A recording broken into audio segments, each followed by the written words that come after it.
ധന്യന്മാർ നാസ്തിയായി ധരണിയിൽ വിളവില്ലാതെ കണ്ടും വശായി മന്നന്മാരേറെയായി മഴയതു സമയം പോലെ പെയ്യാതെയായി അന്യായം നീളയായി അരജനയവനും പേടിയില്ലാതെയായി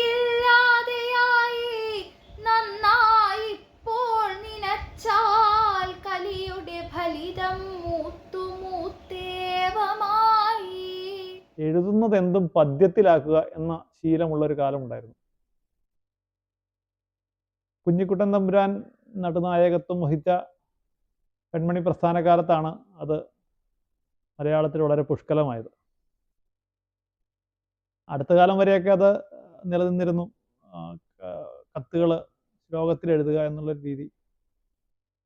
കേരള അക്ഷരശ്ലോക പരിഷത്തിൻ്റെ ട്രഷററായിരുന്ന താരാനാഥ്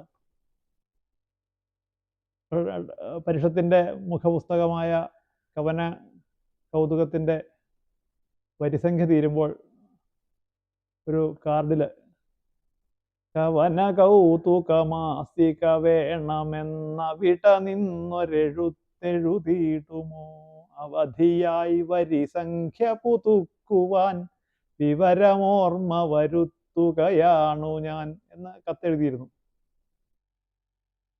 ഇതിൽ വെൺമണി പ്രസ്ഥാനത്തിലെ ഇന്ന് എടുത്തിട്ടുള്ള വെൺമണി പ്രസ്ഥാനത്തിലെ ഒരു പ്രമുഖ അംഗമായിരുന്ന നടുവത്ത അച്ഛൻ എന്ന മഹാനായ കവിയുടെ ഒരു എഴുത്താണ്.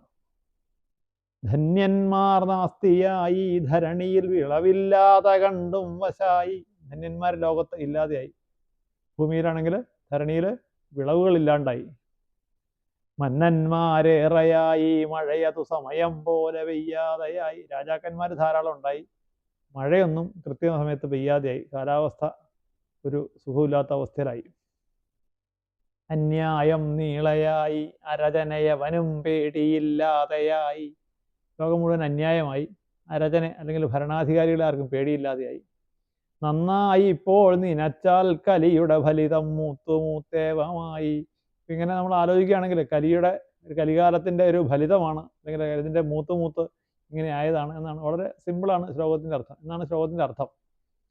ശ്ലോകം ഇവിടെ ചൊല്ലിയിരിക്കുന്നത് വളർന്നു വരുന്ന ശ്ലോകക്കാരിൽ പ്രതീക്ഷ ഉളവാക്കുന്ന ഒരാളായ കാതറിൻ ഷിബുവാണ്. കാവ്യകേളിയിലും അക്ഷരശ്ലോകത്തിലും കാതറിൻ മിടുക്കിയാണ്.